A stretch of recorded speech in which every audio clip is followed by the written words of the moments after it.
Assalamualaikum warahmatullahi wabarakatuh.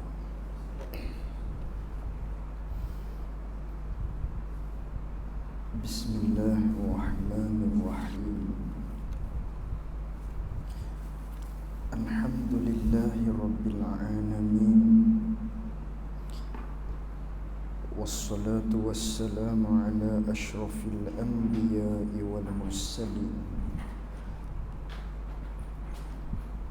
Sayyidina wa maulana Muhammadin sallallahu alaihi wasallam. Allahumma arinal haqqa haqqan warzuqna ittiba'ah wa arinal batilan batilan warzuqna ijtinabah. Allahumma faqihna fid din wa 'allimna ta'wilih.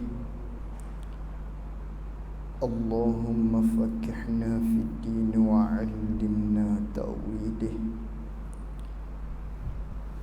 Allahumma faqihna fid din wa 'allimna ta'wilih.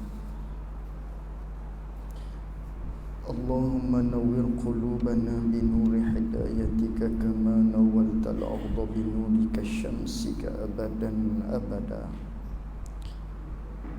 Birahmatika ya arhamar rahimin. Allahumma aftah alaina futuhal arifin waj'al a'malana khalisatan liwajhikal karim. Rabbi shrah li sadri wa yassir li amri wahlul 'uqdatam min lisani yafqahu qawli. Allahumma salli wa sallim ala sayyidina wa maulana Muhammad.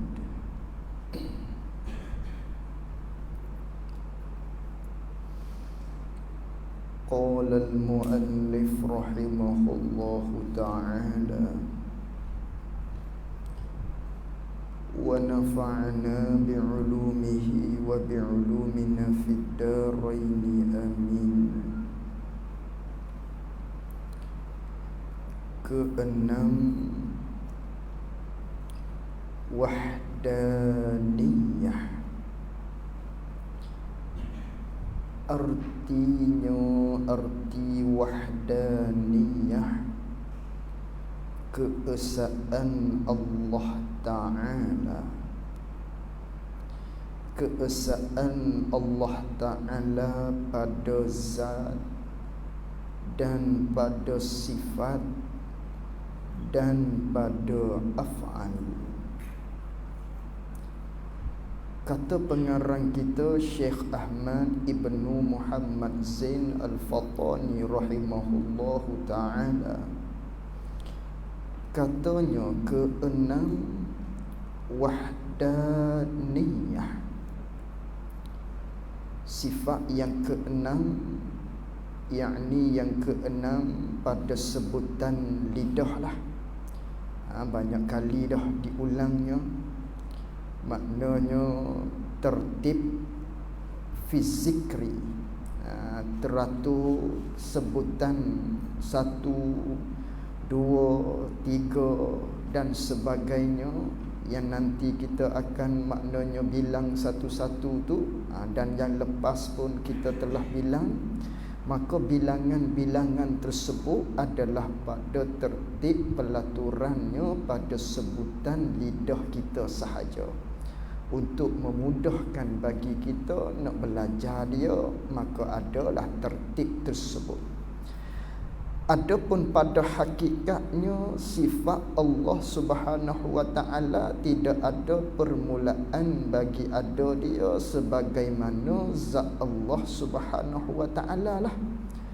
Manakala zat Allah Ta'ala tu qadim, maka segala sifat-sifat Allah Ta'ala pun qadim juga. Bukan dengan makna bersusun sebagaimana susunnya kita pada lafaz teratur untuk kita membilangkan pada tiap-tiap pengajian yang kita hadapi di sifat-sifat Allah Subhanahu wa ta'ala. Keenam, wahdaniyah. Keenam daripada 20 sifat, ataupun keenam daripada 13 sifat atas khilaf lah. Yang keenamnya wahdaniyah. Apa wahdaniyah? Terjemah dulu daripada bahasa Arab kepada bahasa Melayunya, pada bahasa kitanya. Kalau orang putih lah, Inggeris lah, English, ataupun bahasa masing-masing lah. Kalau suasana pembelajarannya di Nigeria, mengaji dalam bahasa Nigeria, wahdaniyahnya. Kalau di satu-satu tempat tu di British umpamanya, wahdaniyah dalam bahasa dia lah, dalam masing-masing bahasa. Keenam wahdaniyah tu Arabnya. Melayu kitanya terjemah dulunya wahdaniyah ni artinya keesaan Allah Ta'ala. Itulah satu Allah Ta'ala tu panggil esa. Esa dalam bahasa lorak Kelantannya sebut so. Ambil daripada keesaan inilah. Keesaan satu, sama lah tu. Jadi wahdaniyah ni ialah terjemahannya satu Allah Ta'ala, ataupun keesaan Allah Ta'ala. Maka disifat wahdaniyah ni di antara satu bahasan di dalam ilmu usuluddin yang kiranya terlalulah amat penting maknanya. Kerana itulah sehingga kan diambil wahdaniyah di perbicaraan sifat Allah Ta'ala, dibuat satu namanya, nama ilmu usuluddin, dikenali juga dengan nama ilmu tauhid. Ilmu tauhid ambil daripada salah satu bahasan sifat Allah, iaitulah wahdaniyah. Nama jadi panggilan nama ilmu usuluddin, salah satunya daripada banyak-banyak nama dia, di antaranya namanya ilmu tauhid. Ilmu untuk kita nak membicarakan Allah Ta'ala tu satu. Ilmu untuk kita mengesakan Allah Subhanahu wa Ta'ala, sehingga buat nama. Kerana apa buat nama? Kerana sifat wahdaniyah ni di antara salah satu sifat ataupun bahasan-bahasan di dalam ilmu usuluddin yang penting, yang sangat-sangat penting kiranya. Tu panggil wahdaniyah. Satu terjemahan dia. Jadi arti wahdaniyah terjemah daripada balik bahasa Melayu kepada bahasa Melayu, daripada bahasa Arab kepada bahasa Melayunya, keesaan Allah Ta'ala. Satu Allah Ta'ala. Satu Allah Ta'ala tu takluk pada zat. Kata satu Allah Ta'ala ni, kata wahdaniyah, Allah Ta'ala tu esa pada zat, satu pada zat dan pada sifat, yakni atas pada kata pada zat dengan maknanya satu pada segala sifat, dan satu laginya pada af'al, yakni satu pada segala af'al, pada segala perbuatan. Jadi bila sebut wahdaniyah, bila sebut satu Allah Ta'ala, esa Allah Ta'ala, dengan maknanya terbenam tiga bahagian. Yang pertamanya satu Allah Ta'ala pada zat. Yang keduanya satu Allah Ta'ala pada segala sifat dia. Dan satu Allah Ta'ala yang ketiganya pada segala af'al, pada segala perbuatan.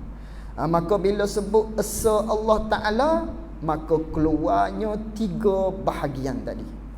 Maka keluar tiga bahagian tadi, esa pada zat, esa pada perbuatan, dan esa pada sifat.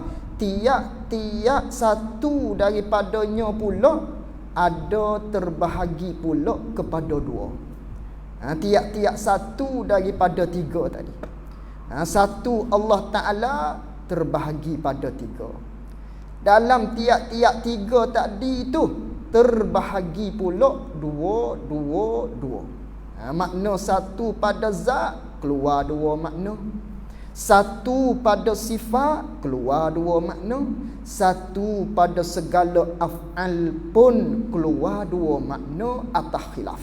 Kata setengah, asa pada af'al pakas buat satu sahaja. Dalam kitab faridah kita, satu pada perbuatan keluar dua makna. Itu khilaf ulama lah. Jadi itulah maknanya bila sebut satu terbahagi pada tiga lah. Bila sebut satu Allah Ta'ala dalam ilmu usuluddin, bila sebut wahdaniyah, kena terbahagi kepada tiga bahagian tadi. Adapun bila sebut wahdaniyah tapi bukan dalam ilmu usuluddin, dalam ilmu tasawuf umpamanya. Bila sebut wahdaniyah tapi dalam bab mana ni kita duk belajar ni? Dalam bab ilmu tasawuf. Bukan lagi wahdaniyah yang terkeluar terbenamnya tiga tadi. Satu pada zat, satu pada sifat dan satu pada segala perbuatan. Bukan dengan makna tu lagi. Tapi bila sebut wahdaniyah dalam ilmu tasawuf, kena kepada wahdatil wujud, kena kepada yang ada hakikinya ialah Allah Ta'ala. Itu dalam ilmu, maknanya dalam ilmu tasawuf. Dalam ilmu tasawuf bila sebut wahdaniyah, tapi maksud wahdaniyah dia kena kepada wahdatil wujud, iaitulah yang ada hakikinya hanyalah Allah. Adapun kita ada juga, tapi bukan dengan makna ada hakiki. Kerana ada kita dihimpit ataupun dikapit oleh dua ketiadaan, maka tak panggil kita ni yang ada hakiki. Yang ada hakikinya hanya Allah Subhanahu wa Ta'ala. Ini dia panggil wahdatil wujud. Benda rasaan dalam hati bagi puak-puak ahli sufi.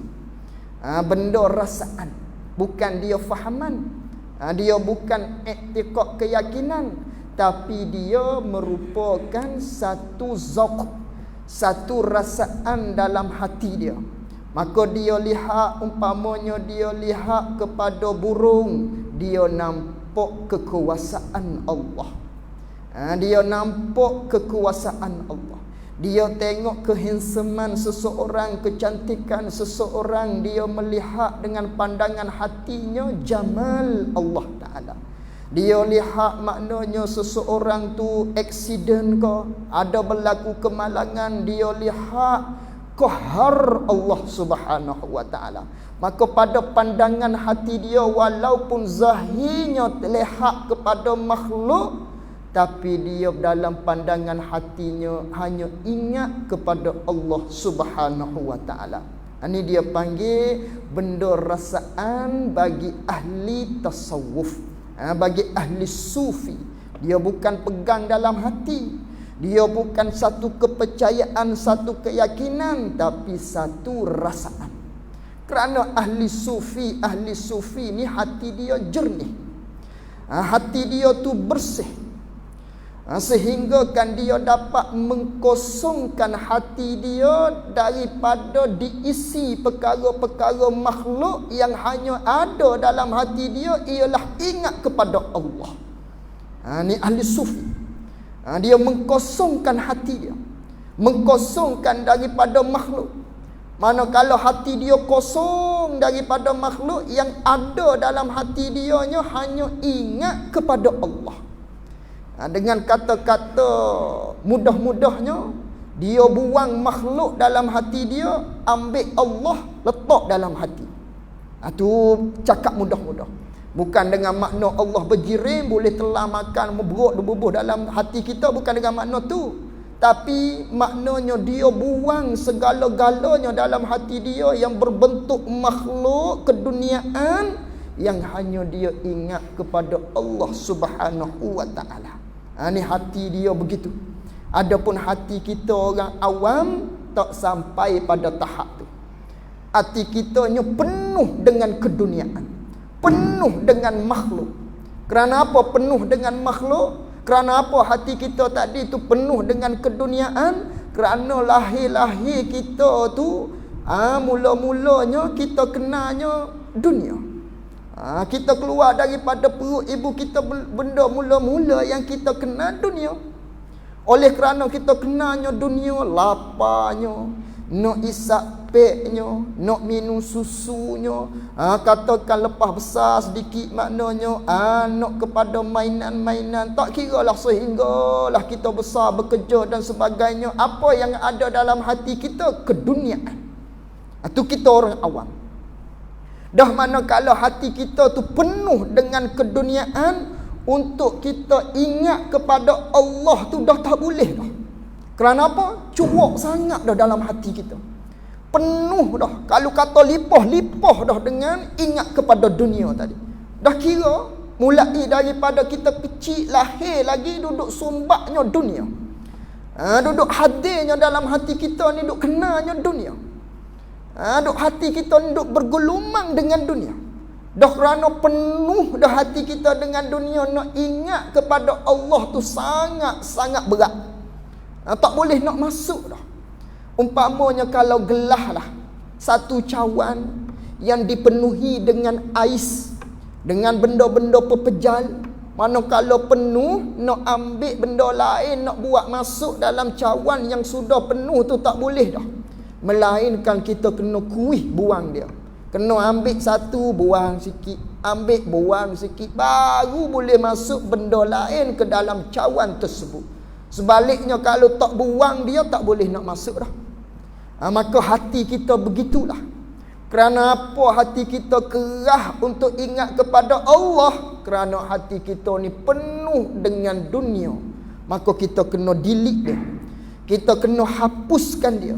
Kita kena buang dia benda dunia tadi dalam hati kita, barulah boleh masuk ingat kepada Allah Subhanahu wa taala. Tu kita orang awam. Adapun ahli sufi, manakala dia menjalani kehidupan dia mujahadahnya pada tahap yang pertamanya macam kita lah. Maknanya kena buang dulu sifat-sifat yang kotor, sifat-sifat yang cemar-cemar dalam hati kita, hiasi pula dengan sifat-sifat yang baik-baik. Barulah naik tangga demi satu, kemuncaknya barulah kita dapat mengkosongkan daripada aghyar-aghyar yang selain daripada Allah Ta'ala, yang hanya kita ingat kepada Allah Subhanahu wa Ta'ala. Tu naik satu tahap. Tu ahli sufi. Ingatan dia dalam hatinya hanya kepada Allah. Sehinggakan dia memandang kepada makhluk, dia ingat hanyalah kepada Allah. Walaupun zahir mata dia tengok kepada kucing, zahir mata dia tengok kepada pemandangan, zahir mata dia tengok kepada burung-burung dan sebagainya, tapi hatinya musyahadah kepada Allah Subhanahu wa taala. Diri kita ni tidak ada apa-apa. Itu dia panggil maqam hakikat yang tinggi. Maka wahdatul wujud, kesinambungan daripada situlah dengan maknanya yang ada hakiki hanyalah Allah Subhanahu wa taala. Adapun kita semua ni dianggap bagi dianya tidak ada seolah-olah. Fana di sisi dia.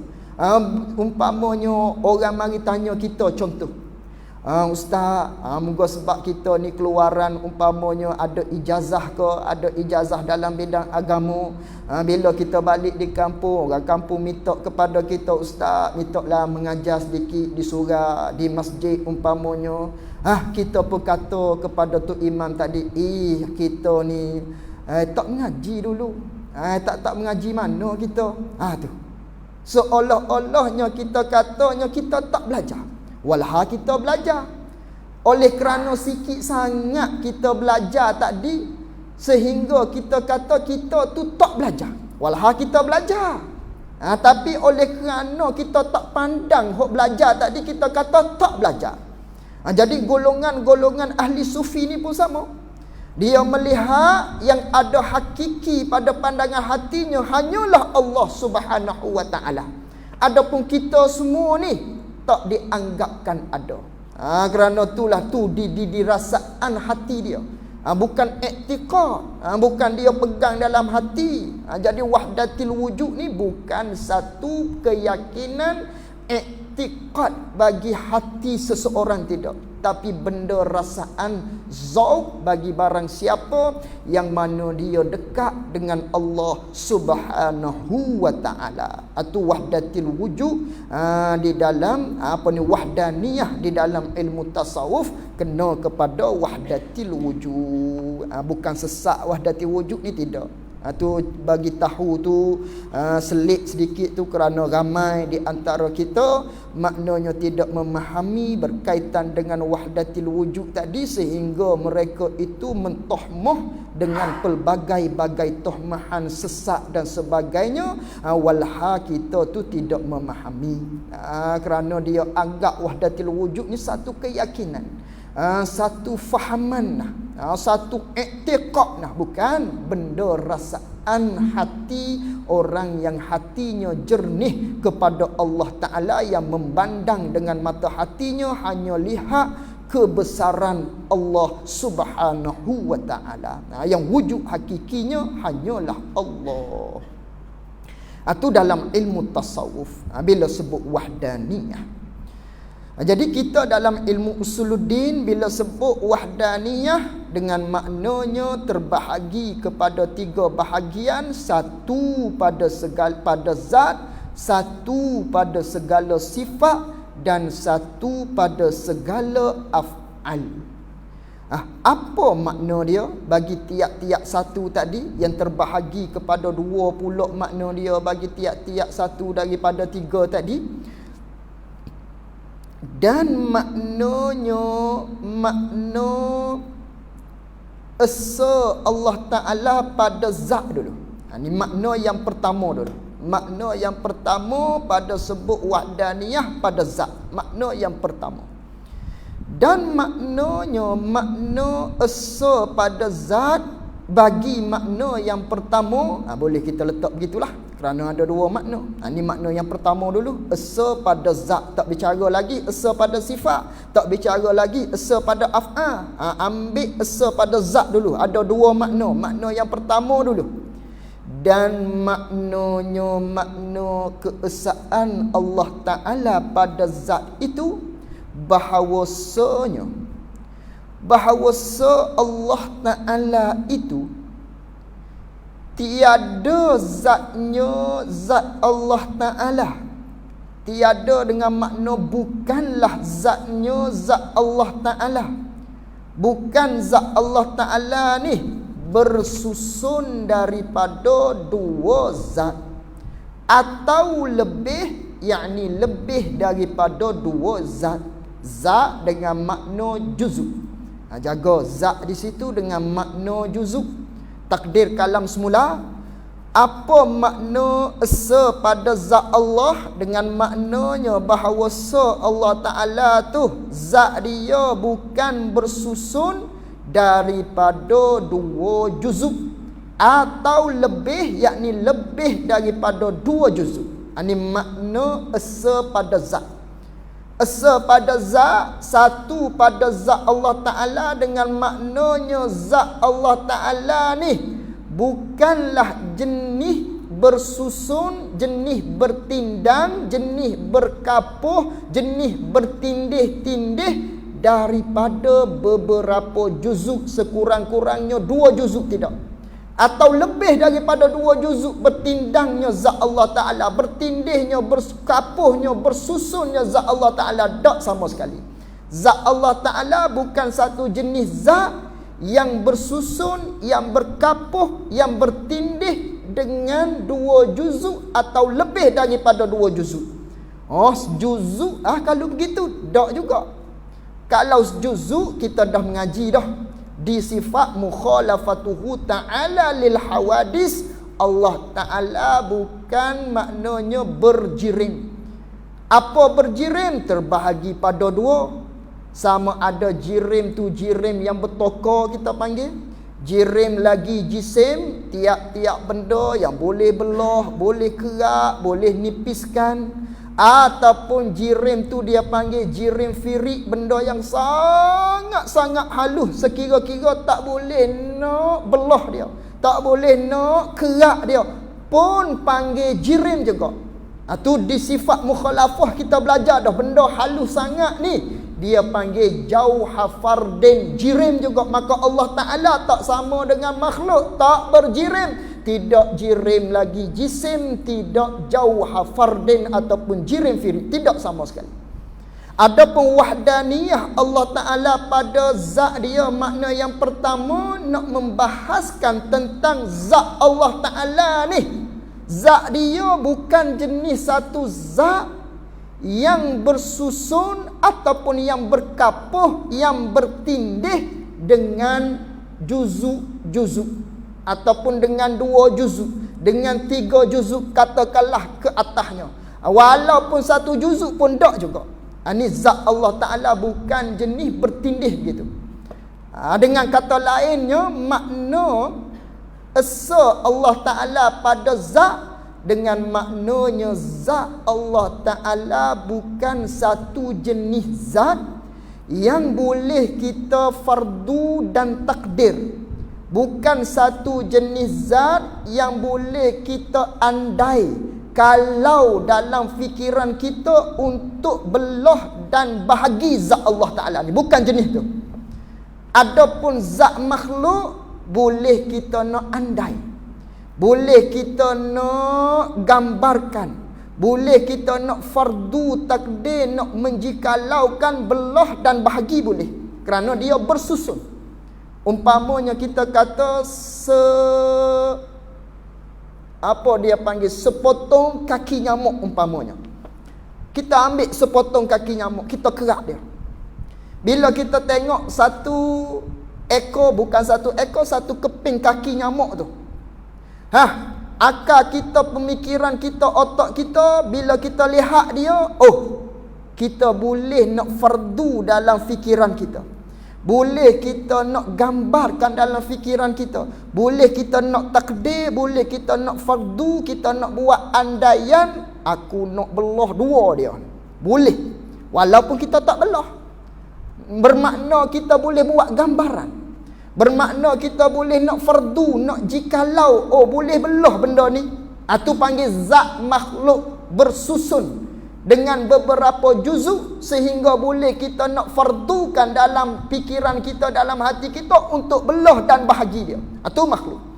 Adapun zat Allah Ta'ala bukan satu jenis zat yang boleh kita nak fardu takdirkan, nak buat andai untuk belah dan bahagi zat Allah Subhanahu Wa Ta'ala. Tidak sama sekali. Itu panggil wahdaniyah pada zat makna yang pertama. Adapun makhluk dia semuanya maknanya kebanyakannya bersusun daripada beberapa juzuk, sehingga kita boleh nak andai benda tu belah dan bahagi dia. Umpama botol air yang ada di hadapan kita, boleh kita nak fardu dia, nak belah dia, nak kerak dia, kerana dia bersusun daripada beberapa juzuk. Kayu-kayu semua ni boleh kita nak fardu takdir, walaupun kita kata satu kayu, satu balok umpamanya, kita panggil satu balok, tapi tak panggil satu dalam ilmu usuluddin, tak panggil satu. Walaupun kita tengoknya satu sahaja balok tadi, tak panggil satu dalam ilmu usuluddin. Kerana apa tak panggil satu kayu balok tadi walaupun kita tengok satu? Kerana andaian akal kita, pemikiran kita, hati kita, kita boleh nak fardu di kayu balok yang satu tadi. Boleh kita nak andai belah dia boleh jadi 10 keping pula. Atau boleh kita nak andai, walaupun kita tak belah lagi, tapi kita tengok dia, hati kita tadi boleh dah nak andai, boleh ni nak belah ni, nak kerak ni, jadi beberapa potong kayu yang lain boleh. Itu panggil zat makhluk bersusun daripada beberapa juzuk yang boleh kita nak andai dia. Adapun zat Allah Ta'ala ada. Misal lagi, kita nak berkurban umpamanya, cari lembu kita, beli lembu kita. Manakala kita lihat kepada lembu tadi, kita boleh takdir dah, boleh fardu dah, boleh dah kita nak buat andaian dengan lembu tadi tu untuk kita cincang dia dengan beberapa kilo kita dapat keluarkan daripada seekor lembu tadi. Walau panggil seekor, satu, tapi tak panggil satu dalam ilmu usuluddin ataupun dalam ilmu tauhid, tak panggil satu. Kerana apa tak panggil satu? Kerana walaupun panggil satu di panggilan kita, seekor lembu tadi boleh kita nak fardu, boleh kita nak andai, boleh kita nak jikalaukan, kalau belah ni boleh banyak kilo ni lembu ni, isi dia, kakinya dan sebagainya, boleh kita nak ceraikan dia. Tak nama satu dalam ilmu usuluddin.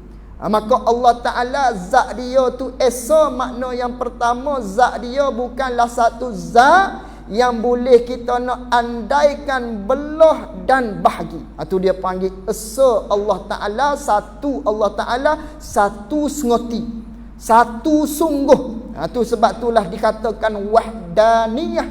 Kerana apa dipanggil wahdaniyah?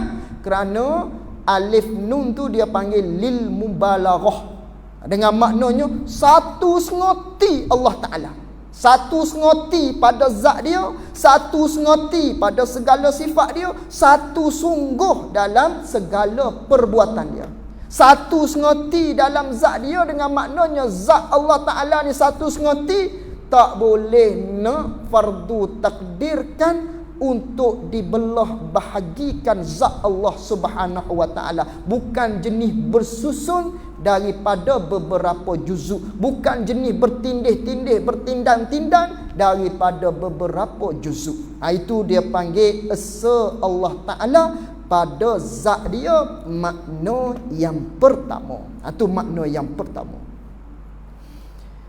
Bersalahan kebanyakan zat makhluk, tak serupa, tak sama kebanyakan zat makhluk.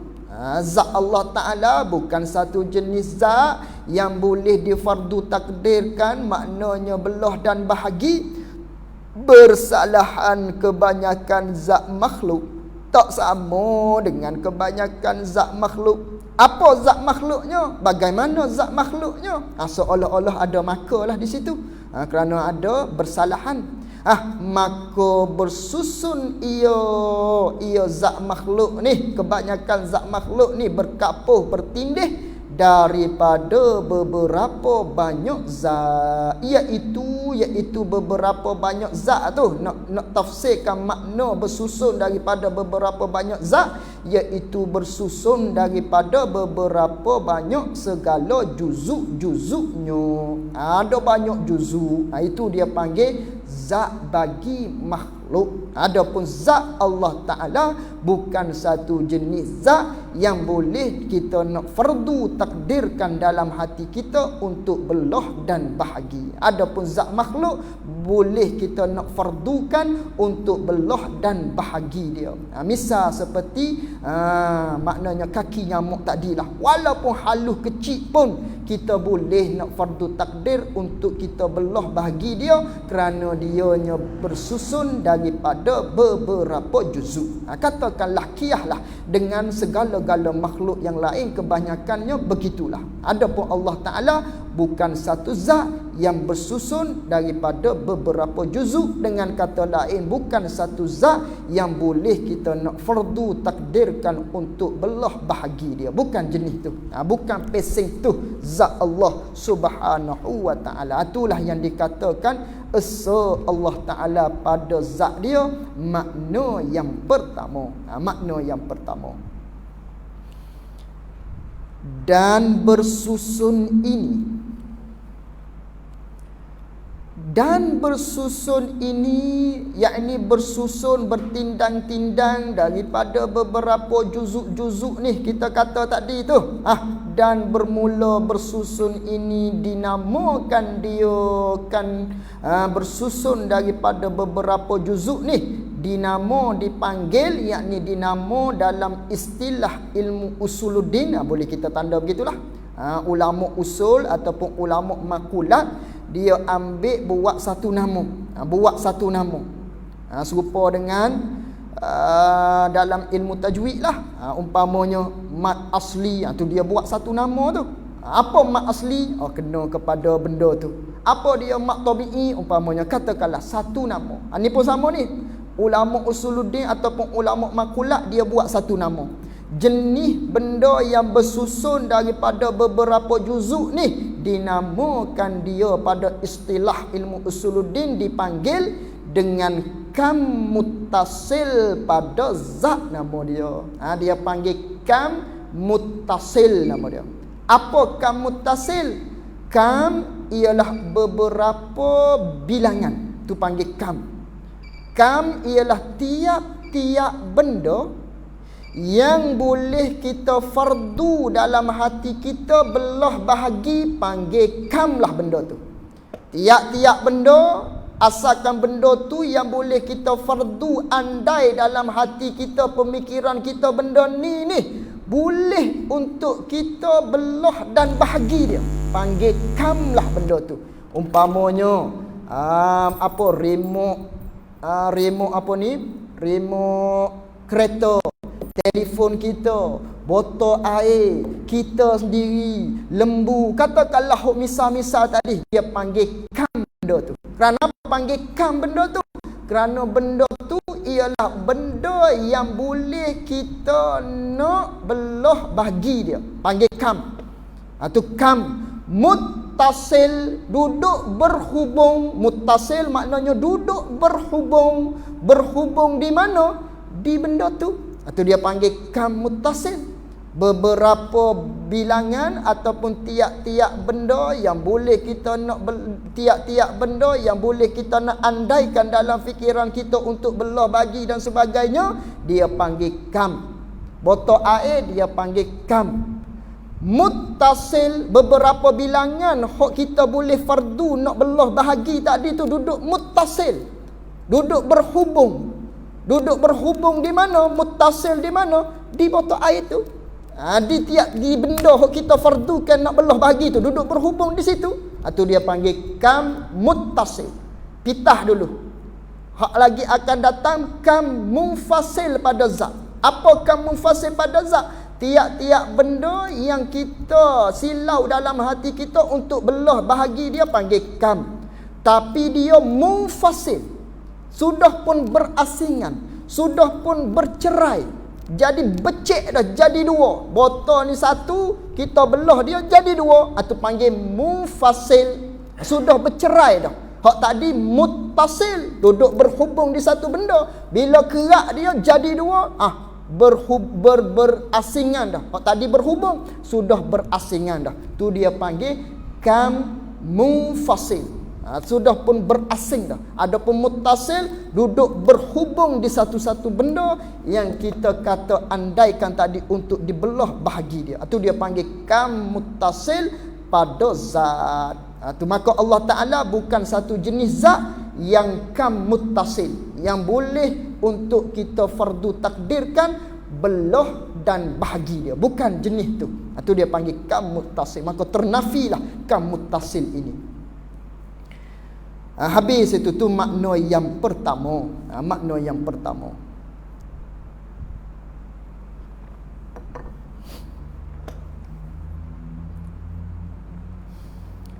Dan bahawasanya Allah Ta'ala, ini makna yang kedua. Makna yang kedua bagi esa pada zat. Tadi makna yang pertama, esa pada zat makna yang pertama. Makna yang kedua pulaknya, dan bahawasanya Allah Ta'ala, makna yang kedua bagi keesaan pada zat, ban bahawasanya Allah Ta'ala itu tiada ada ia, tiada ada yang mendua ia yang, tiada ada zat yang mendua ia zat, begitu. Yang tu kena kepada zat. Makna yang kedua, esa Allah Ta'ala pada zat dengan maknanya bahawasanya Allah Ta'ala ni tiada ada zat yang mendua ia zat ia yang, tiada mendua baginya, bagi Allah Ta'ala tidak ada yang mendua zat tu pada zatnya, zat Allah Subhanahu wa Ta'ala. Tu makna yang kedua. Ni kita faham dah. Dengan maknanya bila sebut zat Allah Ta'ala tu satu, dengan maknanya zat Allah Ta'ala tu hanya satu. Tidak ada dah zat yang lain yang dikatakan Tuhan juga tidak ada. Dengan makna zat Allah Ta'ala satu saja. Bukan dua, bukan tiga, bukan empat Allah Ta'ala ni, bukan lima zat dia. Zat Allah tu satu. Ini makna yang kedua yang rata-ratanya kita sudah faham. Bila sebut Allah tu satu, kita reti dah Allah Ta'ala tu bukan berbilang, bukan dua, bukan tiga zat dia, bukan empat zat dia. Ini makna yang kedua pada kata esa pada zat. Tapi makna yang pertama tadi payah sedikit. Orang yang tak belajar dia mustahil pada adab untuk dia memahami makna yang pertama tadi. Mustahil. Kalau dia tidak duduk dalam majlis ilmu, ghalibnya dia hanya tahu yang ni saja. Allah Ta'ala tu satu, kata. Apa makna Allah Ta'ala satu? Dia hanya akan tahu Allah Ta'ala tu zat dia satu, bukan dua, bukan tiga, dengan maknanya bukan berbilang. Tu saja dia tahu. Itu pun makna juga, tapi satu bagai daripada makna wahdaniyah. Adapun selebihnya lagi, hak tu kita tak tahu dah kalau kita tidak duduk dalam medan ilmu. Seperti makna yang pertama tadi, esa Allah Ta'ala pada zat. Makna yang pertama, zat Allah Ta'ala bukan satu jenis zat yang boleh kita fardu takdir untuk belah bagi dengan bahawa zat Allah Ta'ala bukan satu jenis zat yang bertindih-tindih dengan beberapa juzuk. Tak duduk dalam majlis ilmu, tak tahu tu. Bila tak tahu, sedangkan benda tu fardu ain, wajib kita belajar dia. Kerana kita nak kenal Allah Subhanahu wa Ta'ala, untuk kita makrifat Allah Subhanahu wa Ta'ala. Tiba-tiba kita tak belajar dia, kita tak tahu dia, kita duduk dalam keadaan berdosa. Duduk dalam keadaan berdosa. Kerana ilmu fardu ain ni ilmu yang wajib dipelajari atas tiap-tiap orang. Orang tu belajar, dia lepas. Orang tu tak belajar, dia ada bersangkut dengan hukum syaraknya, berdosa dia. Kerana tinggal belajar ilmu fardu ain. Jaga. Lebih-lebih lagi kalau kita ada anak, kita ada isteri, kita kena tanggungjawab kita untuk pimpin dia ataupun untuk kita ajar dia. Kalau tidak, kesian dia sehingga dia besar. Kalau anak kita lah, kalau nisbah anak kita, kita tak ajar dia, ataupun kita tak suruh dia untuk pergi belajar ilmu fardu ain, yang hanya kita duduk kejarnya, hanya kita duduk suruhnya, hanya kita duduk bertungkuh lumuhnya, kita hantar dia habis duit dan sebagainya, dengan ilmu-ilmu yang tidak fardu ain. Salah ke tak salah pada asalnya, tapi menjadi satu kesalahan sekiranya kita duduk tumpu kepada benda tu sehingga kita melupai ilmu fardu ain, sehingga anak kita, didikan kita ataupun bawahan kita tadi tu tak mengenal, tidak reti tentang ilmu fardu ain. Jaga kita di akhirat akan disoal. Itu kesian. Anak kita tu pun nanti besar, maknanya bila dia pandai mikir sendiri, dengan hidayah tak adanya oleh Allah Subhanahu wa Ta'ala, tak belajar, dia pula berdosa. Kita dah satu cuai dah di kita sebagai ayah tadi, kerana tak pimpin dia, kerana tak asuh dia, tak suruh dia, tak paksa dia. Satu kesalahan di kita. Dia tu pula, tubuh dia tu pula kesian pula, kerana tidak ada maknanya kesedaran untuk mempelajari ilmu fardu ain. Oleh kerana itu, tanggungjawab besar kepada kita sebagai ayah ataupun kita sebagai ibu bapa untuk beri didikan agama yang Allah Ta'ala suruh kita didik dengan dia. Dengan kata lain, ilmu fardu ain tadilah. Itu besar kita sebagai tanggungjawab kita sebagai ibu bapa tadi.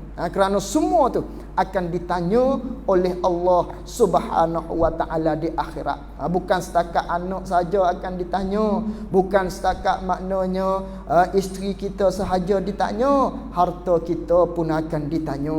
Akan ditanya belaka.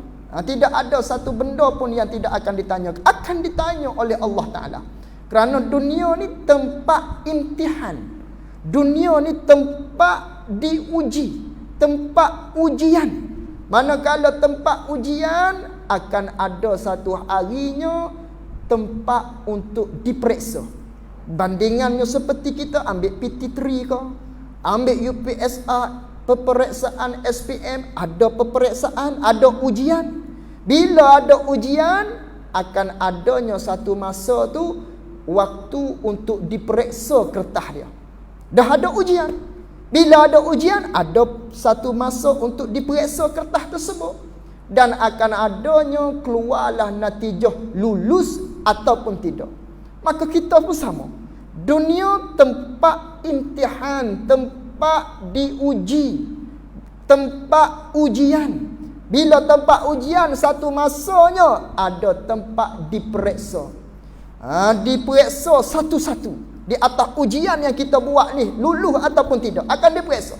Akan keluar natijahnya nanti berjaya lulus insya-Allah ke syurga, ataupun sebaliknya na'udzubillah ke dalam neraka Allah Subhanahu wa Ta'ala. Semuanya akan ditanya. Isteri kita, anak kita, diri kita, tangan kita, mata kita, semuanya akan dipertanggungjawabkan oleh Allah Subhanahu wa Ta'ala atas tiap-tiap nikmat yang kita dapat. Apatah lagi harta kita. Harta kita akan ditanya. Orang yang kaya jangan sedar. Harta dia tu akan ditanya. Kita yang ada duit ni, kita yang ada wang, kita yang diberi kesenangan, diberi kemewahan oleh Allah Ta'ala, akan ditanya oleh Allah Subhanahu wa Ta'ala atas tiap-tiap yang Allah Ta'ala beri kepada kita dari segi harta dan sebagainya. Akan ditanya oleh Allah Subhanahu wa Ta'ala. Walaupun kita belanjakan harta kita tadi ke jalan yang diredai oleh Allah Ta'ala sekalipun, akan ditanya, diperiksa, dihisap. Dengan hisaban maknanya yang banyak, kerana hartanya banyak. Lainlah orang tu maknanya ada harta, tapi hartanya dari yang haram. Ataupun ada hartanya dia guna kepada yang haram. Yang tu diperiksa juga, tapi periksanya mudah.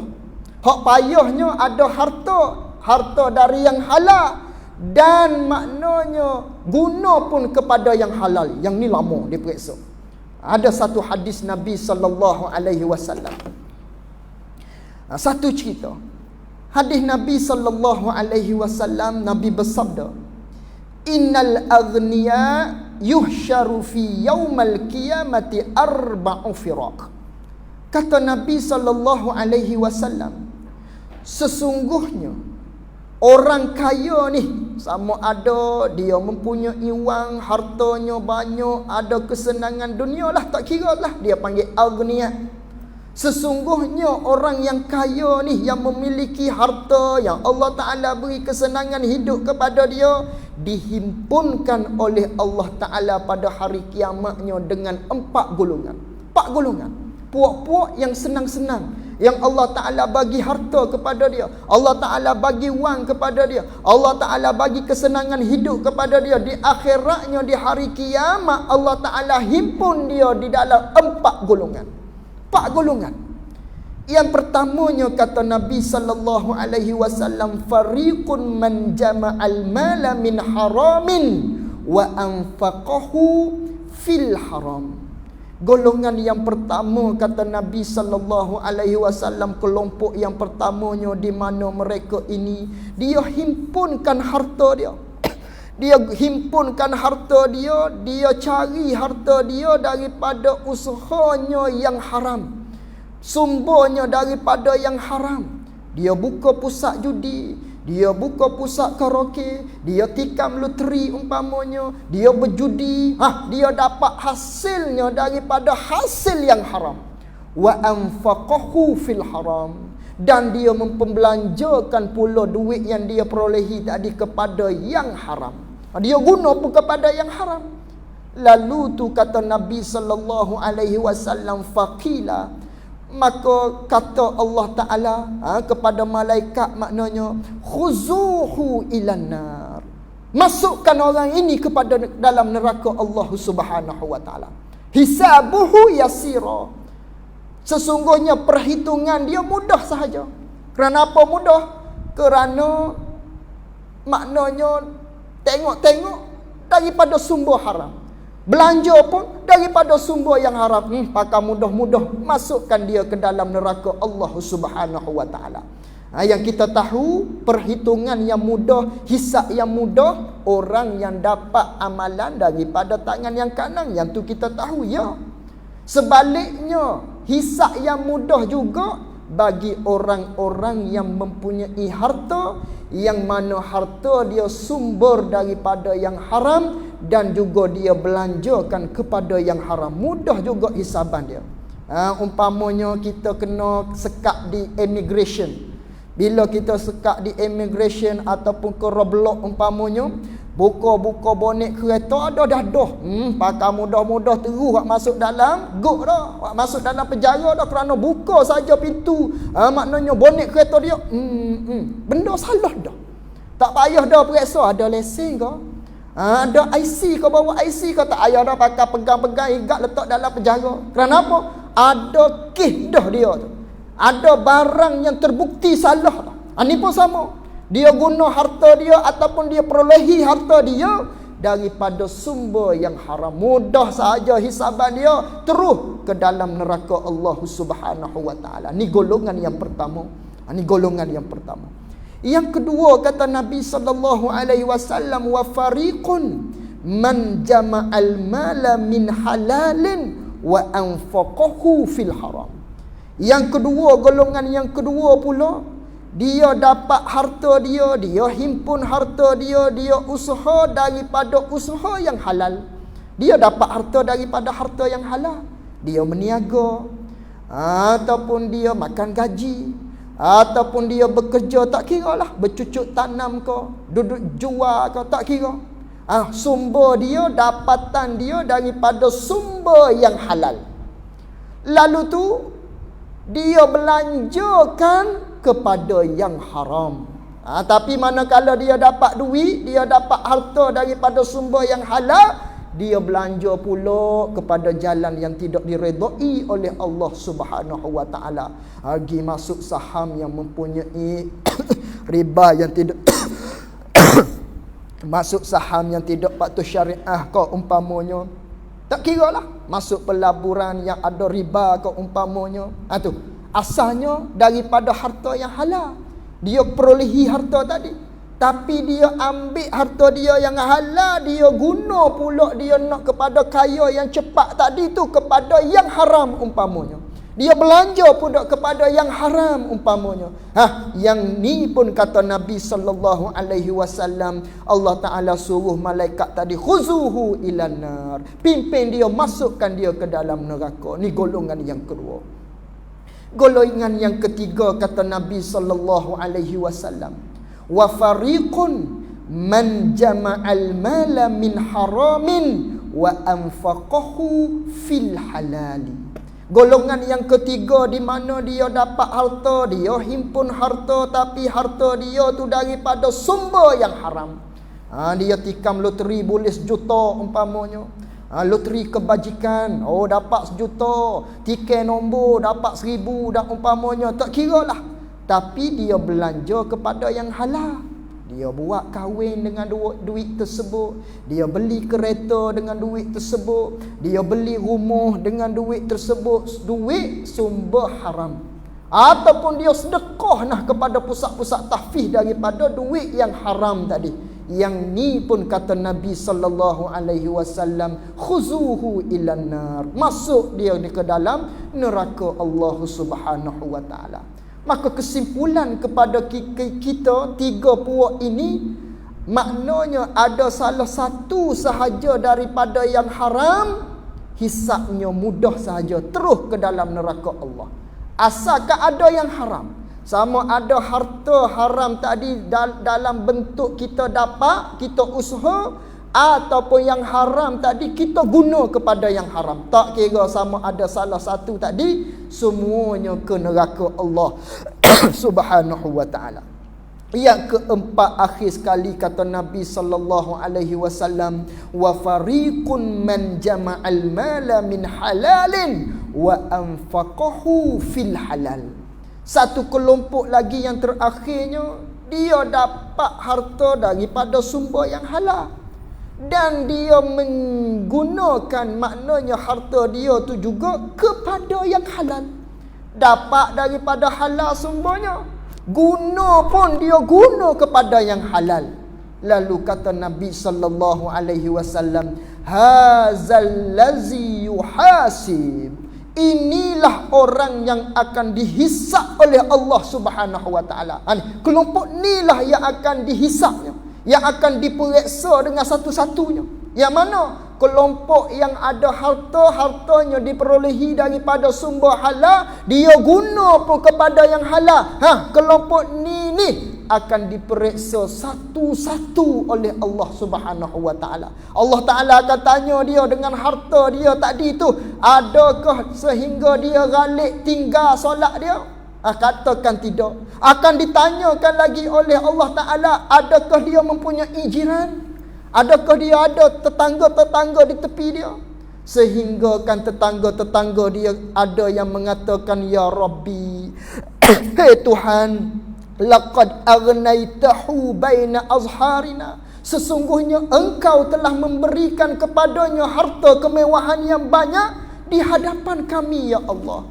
Walakin aqsara haqqana, tetapi sebaliknya, walaupun engkau beri anugerahkan kepada dia, maknanya kekayaan, kemewahan, tetapi dia cuai daripada hak kami. Ni tetangga dia akan maknanya akan bangkit lawak, akan bagi tahu kepada Allah, ya dia kaya ya Allah, tapi aku ni tidakkah kami mempunyai hak ke atas dia?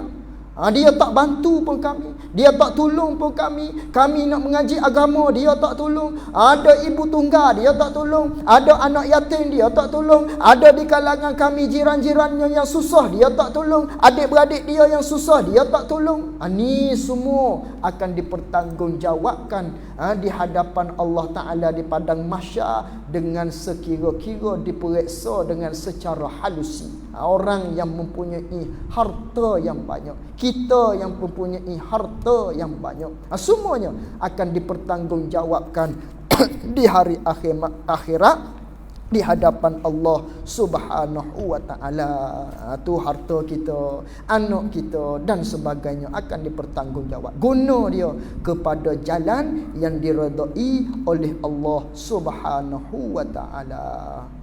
Ni kita duduk mana tadi? Duduk di keesaan pada zat makna yang kedua, iaitulah dengan maknanya tidak ada zat yang lain, ataupun dengan kata lain, zat Allah Ta'ala tu satu sahaja, bukan dua, bukan tiga, bukan empat dan sebagainya. Allah Ta'ala tu zat dia satu sahaja.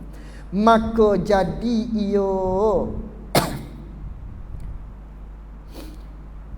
dan bahawasanya Allah Ta'ala tu, makna yang kedua, tiada ada yang mendua ia yang baginya bagi Allah Ta'ala pada zatnya zat Allah Ta'ala tidak ada. Maka jadi ia berbilang, yakni maka jadilah kalaulah maknanya ada zat lain cukup dengan zat Allah Ta'ala, maka jadi ia yang tadi tu berbilang-bilanglah. Kalau ada satu lagi zat lain, jadi berbilanglah. Dan berbilang ini, berbilang pada zat ni, ada satu zat lain cukup dengan zat Allah Ta'ala ni, dengan makna zat Allah Ta'ala tu ada dua, ada tiga. Berbilang yang berasingan ini dinamakan dia kan berbilang yang berasingan ni pada istilah ilmu usuluddin dipanggil dengan kam munfasil pada zat. Nama dia kam munfasil. Apa kam munfasil? Ialah beberapa bilangan yang sudah berasingan dah. Ni satu, ada satu botol yang lain pula. Ada satu botol yang lain pula. Tu dia panggil bercerai, berasingan. Maka zat Allah Ta'ala kalaulah ada dua, ada tiga, dia panggil zat yang kam munfasil. Ada berasingan, ada banyak. Ada satu zat lagi, ada satu zat lagi, ada satu zat lagi. Tu dia panggil kam munfasil. Tadi kam muttasil, duduk berhubung ni satu zat. Ni pula bercerai dah. Dia sudah berasing dah. 1, 2, 3 dan 4. Itu panggil kam munfasil. Dan dua kam ini dan dua kam ini, kam muttasil dan kam munfasil ni, ternafi keduanya, kedua kam munfasil, kam muttasil dan kam munfasil ternafi dengan makna tertolak. Ternafi, tertolak, tidaklah dengan wahdaniyah pada zat. Maka manakala kita belajar wahdaniyah pada zat, makna yang pertama dan makna yang kedua tadi, maka ternafilah, tertolaklah, tidaklah kedua-dua kam tersebut. Mana? Kam muttasil dan kam munfasil. Itulah pada maknanya asa Allah Ta'ala pada zat terbahagi kepada dua. Dan bahawasanya Allah Ta'ala tiada baginya dua sifat atau lebih daripada jenis yang satu. Ini dia akan bicara kepada kita apa makna asa Allah Ta'ala pada segala sifat pula. Pada segala sifat akan keluar dua makna, pada segala perbuatan akan keluar dua makna. Dua makna lagi, ada 4 makna lagi bagi wahdaniyah. Itulah yang disebut dengan wahdaniyah. Qul huwallahu ahad ataupun wa ilahukum ilahun wahid. Itu makna satu tu. Ni satu ni. Tak habis lagi satu. InsyaAllah kita akan sambung pada pertemuan kita yang akan datang. Wallahu a'lam wa ilmuhu wa atam. Jazakumullahu khairan jazaa. Assalamualaikum warahmatullahi wabarakatuh.